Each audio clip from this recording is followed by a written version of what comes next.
guys, thanks for joining me. My name's Jake Hicks, and today I just wanted to take a few minutes just to put together a quick video on 5 hidden tips and techniques in Photoshop. And I say hidden, and it's not like they're secret or anything like that, but some of them aren't exactly intuitive, but they can certainly save you a lot of time if you're trying to do certain things. And you might not use them all the time, but they're definitely good tips to have in the back of your mind just in case you do need them. Like I said, it's going to be a quick video, so let's get stuck into the first one straight away.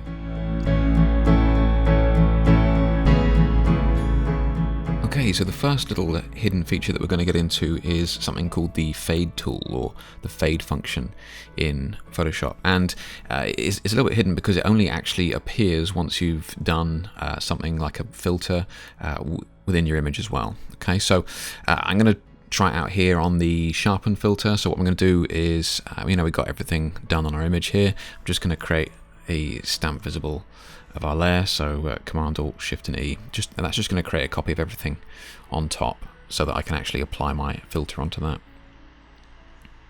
Now what I'm going to do is just going to go up to Filter, and I'm going to come down here to Sharpen, and then Unsharp Mask, and let's apply quite a lot of sharpening to this, just so you guys can see it on YouTube. So 152, that's just, yeah, it's quite a lot of sharpening. So let's just OK that. Okay, now, if at a later date, or if now we go, do you know what, that's too much, and rather than undoing it and trying it again and that sort of stuff, we can actually fade the amount of sharpening that we've applied. Okay, and we can come up here to Edit. So in the top row here, Edit, and then we want to come down here to this, which is Fade Unsharp Mask. And you click on that, and at the moment it's showing you the the most recent filter or sharpening, whatever, blurring, whatever you've done. It shows you it at 100%. You can fade that back all the way down to 0, or you can go, do you know what, I only want half as much sharpening on that. So let's just do it at 50% and OK that. Okay, so now that's 50% sharpening. But you can do this on other things. So if we wanted to go to blur, so do the opposite, Gaussian blur, just whack it up a load like that. Okay, that. And I'm just doing it to simulate how the feature works here. Obviously, you wouldn't blur the image and fade it like this, but you come up here, Edit, Fade, and then you can come down and just tone this down to this sort of glow that you can get. So it's just the Gaussian blur that I applied, but at 50% of the previous. Okay, so it just gives it that. It's almost like a glow effect. But any filter tool that you apply in there, once you've done it, you can come in here and then hit the fade. Okay, just let me show you what happens when you can't see it. Literally anything that you do after a filter cancels it. So let's just apply sharpening on here.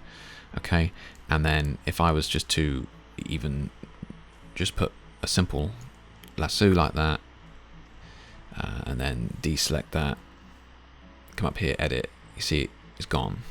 Okay, so it only appears immediately after you've applied something like a filter, sharpen, blur, anything like that. Okay, so that's the fade function in Photoshop.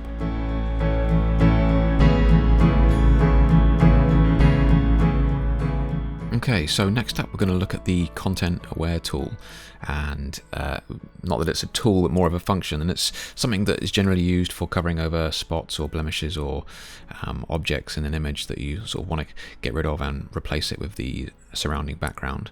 But I tend to not use it for that. I tend to use it if I'm adjusting a crop and I just want to actually enlarge an image or change the shape of it and fill in the background. And a lot of the times, that background is not going to be just a flat tone. Like here we've got, we've got this grad of color and that sort of thing. So it's not just a case of painting it in or patching it in, because sometimes that can create a awkward mess or patchwork effect. So we want to avoid that. So let me show you what I mean. Let me just adjust this crop just to make it a bit more dynamic, shall we say. Okay, and then we can try and fix the issues that appear once you've recropped an image like this. So obviously if we just hit enter there, you can see we've got these gaps and that sort of thing. So the content aware feature is easily accessed by, if you just make a selection, whether it be with the lasso tool or the patch tool. So just make your selection and then just hit shift and then delete or backspace, and then it will bring up this fill. Okay, so normally when this pops up, I think as default it comes in like this. So fill, foreground color. Okay, so if I hit OK now, it's just going to fill it black because that's my foreground color. Click in this drop down and we have content aware. Okay, if we just hit OK.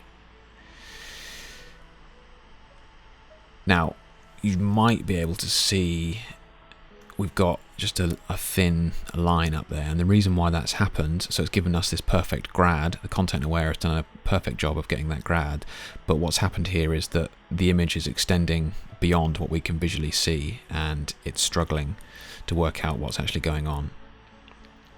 Okay, so just undo that, and let me undo that again. Okay, let's bring it back there. So what I'm going to do is, at the moment, this is like a transparent area, so I actually want to fill it with anything. It can be anything you want, but I'm just going to make it a little bit easier for the content aware.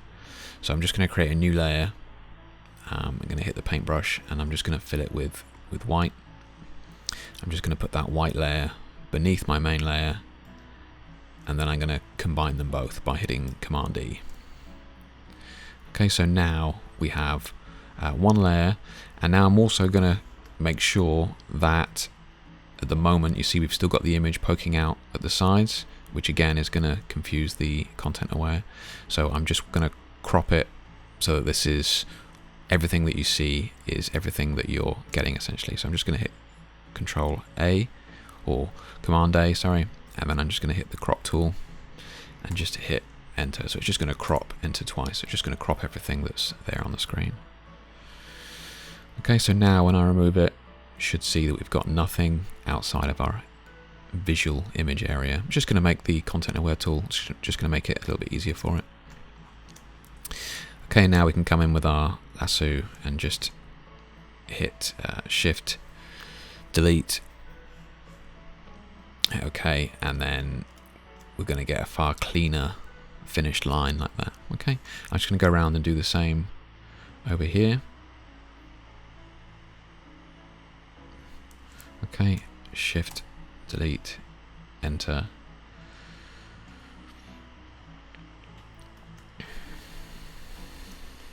Okay, so we've got a little bit there, but that's very easy to patch up now because we've got everything that we need.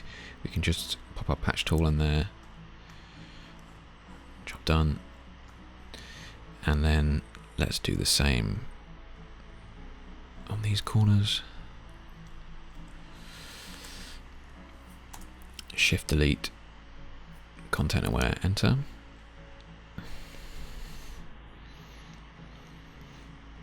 And with any luck, it's going to give us a perfect grad down there. Okay.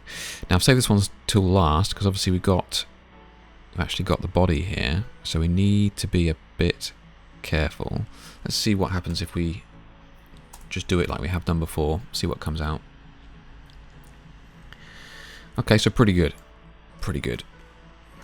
Okay, so we can easily just fix that. Okay, and then if we want to, we got a little bump there, which we can just fix with liquify. So I just hit Command, Shift and X there. We can just fix that. Okay.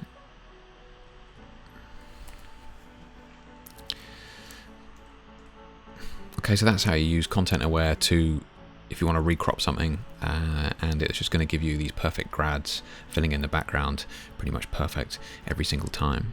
Okay, let's get rid of that, and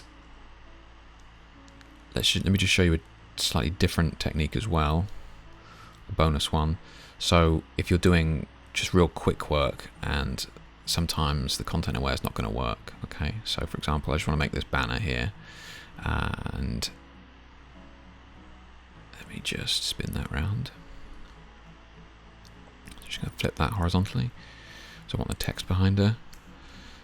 Okay, so I'm going to hit Command T just to transform this a second.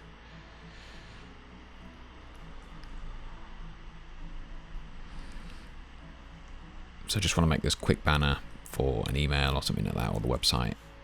Okay, so but obviously we've got this big old gap here. Now sometimes the content aware is just going to have a real tough time working that out with limited information. Okay, so it's struggling a bit over there. Okay, so I'm just going to undo that, and instead I'm just going to take my rectangular selection toolbox there. I'm just going to drag this over it like this. Okay, and just release. And now I'm going to hit Command T. So what that's done is it's put a transform box around my selection. Okay, and I'm just going to click on the edge here and drag this out.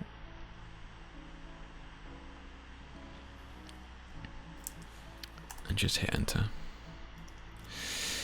Now, don't get me wrong, you are dragging pixels there, so you're going to get some degradation in quality, but if you want to do something quick, then you're going to get you're going to get this perfect grad where there was none before. Okay, so it's just a real quick, simple way of doing that if content aware falls down and just hasn't got enough information to work with.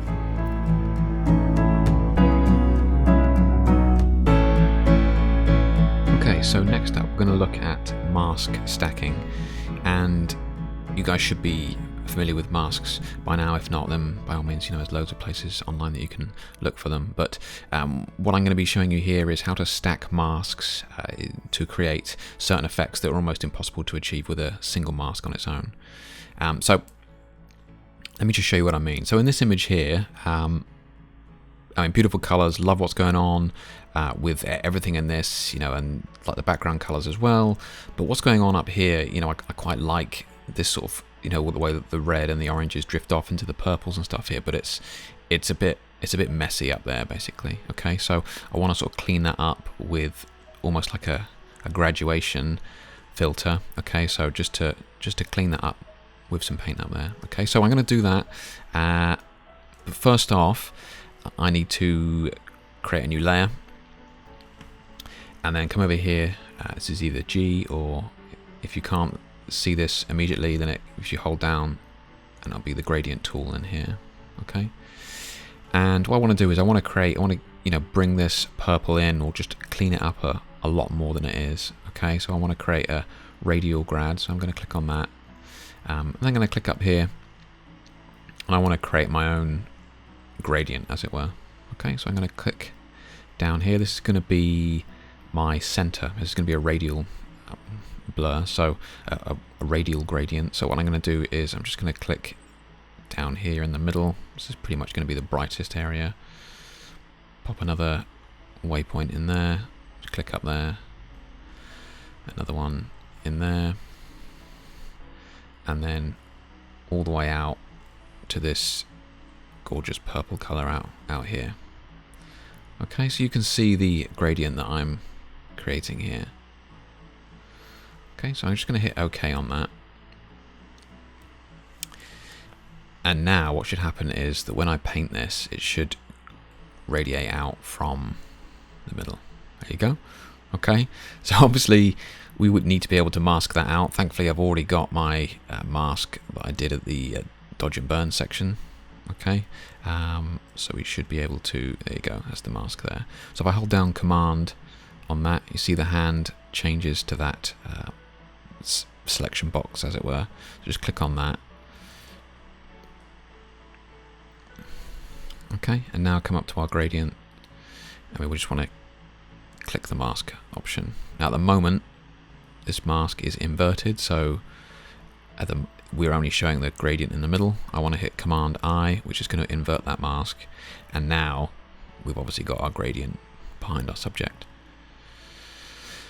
So I'm loving the purple that we've got up here. It's really nice, but obviously it's covering up that gorgeous, deep reds and oranges and yellows and that sort of thing on the other side. And it's very difficult to now only mask in this gradient over here, okay, because we're already using a mask to extract the model. So this is where the mask stacking actually comes in, and one of the only ways that I'm aware of being able to do this is to actually now put this layer in a group. Okay, so you can either hit Command G, and that will put that immediate layer that you've got into a group there.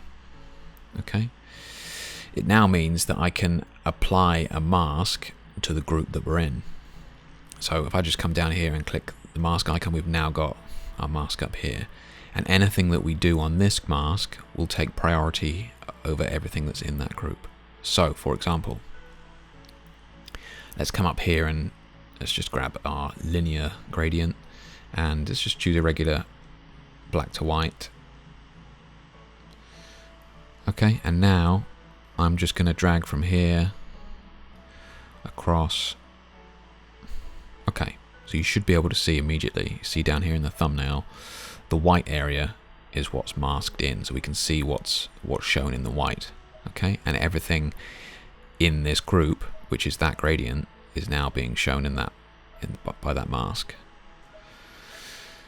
So it now means that I've just masked in that beautiful purpley color, okay, which is all in there. And you may find you just want to, you know, if it's looking a bit too fake, then you can just knock the transparency down a little bit. Okay, but that's mask stacking. Okay, and that's just one way of using it, which is probably the easiest to explain, but super powerful. And especially if you don't want to damage your masks in any ways, it's not like I could have applied a grad to that mask. That would have ruined that mask and wouldn't be able to adjust it afterwards. So adding it to a group and then adding a mask to that group enables you to stack masks like that.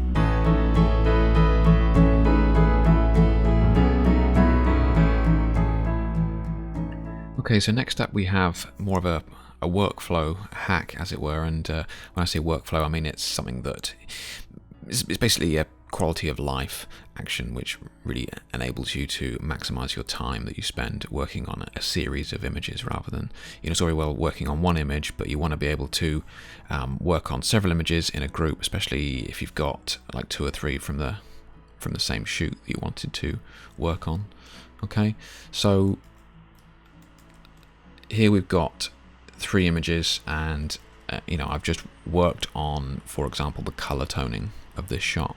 Okay, so me personally, I put all my color toning in a single folder here. Okay, and really happy with the way that I've color toned this, and I don't want to then have to go through the painstaking process of trying to do it all again on my other 2 images here. Okay, so I've essentially done all the work once before, and now I just want to transfer it over to multiple images without having to do it again. So I should click that back on there. And it's really easy. Okay, just make sure that you've got the top layer selected, okay, on your other images, which is what I'm going to do here. And now all you have to do is just drag it across. Simple as that. In fact, you can see it going over. Okay, and then just release, and it will drop it in there. And now that's applied exactly the same color toning and that sort of thing onto that image, and we'll do it again on the other one. Just drag it across and release. Okay, now that applies for pretty much everything. You know, you can drag everything across, whether it be layers or adjustment layers, masks, all those sorts of things. You can just drag it across by simply having, you know, the images lined up like that and just drag them over one by one. But you could also, for example, do multiples. So let's just say we want the dodge and burn group as well. Let's just say this is a brand new image. Okay, so let's just take it back here. Okay, this is a brand new image, and I've just opened it up. I've just finished this shot. Okay, and I know that I'm going to be using the color tone curves, and I know that I'm going to be using the dodge and burn group that I've used. Okay, so I can just drag those across and pop them in there. Okay, so that's going to take, you know, everything across like that. Let me just delete those a second. One thing I will point out, which a lot of people forget, is get into the habit of holding down Shift as you're dragging them. So, for example, let me show you what I mean. So if we, for example, if we painted something whatever it was we wanted. Obviously you wouldn't do this, but if you wanted like a white glow coming up here on all of your shots, okay, so you drag that across. I mean, it's perfect there. You drag that across. Let's do that. So just grab that layer, drag it across.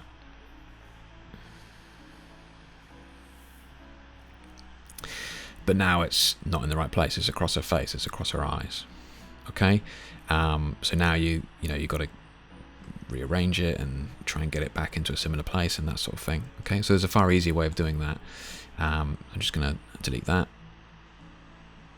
Come back to original image here. So let's just say we wanted to drag across, that fuzzy glow plus our color tones.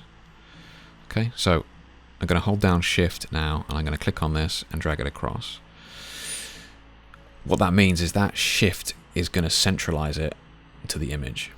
Okay, so it's put it in exactly the same place as it was in the previous image. Okay, so it's centralized it. This is incredibly useful, and you have to be really careful with it if you're going to be doing things like masks and that sort of stuff, because your masks can get knocked out of place. Okay, whereas it's in exactly the same place on this image as it was in that image. Whoa. Okay, so just click on that. So if I just hit, so you can see I've just hit Command T to bring up the bounding box, but you can see it's exactly aligned to the base there. Okay, well, it's actually aligned to the center, but it stays in the same place. And if we come back to our other image, you should see that's exactly where it is as well.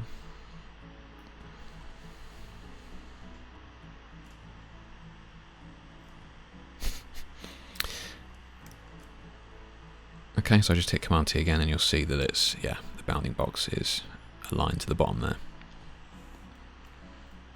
So yeah, quality of life hack there. Just get into the habit of just holding down Shift the whole time when you're dragging anything across, and you can drag across as many layers as you want. You can have whatever you want over here: dodge and burn, darkening, color tones. Select them all, drag them across, hold down Shift, release, and it will align them all in exactly the right place.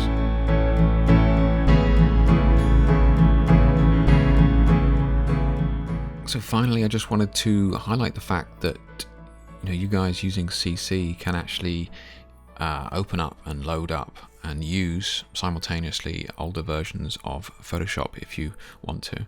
Now, I'm sure you've noticed up until this point, the Photoshop that I've been using may well be a little bit different to yours, especially if you're on CC, because I've actually gone back to using my Photoshop 6. Last year, the CC that I had, the Creative Suite or whatever it's called, from Adobe Creative Cloud even, I let elapse. Basically, I didn't renew my subscription model because I kept going back and using the older versions of Photoshop.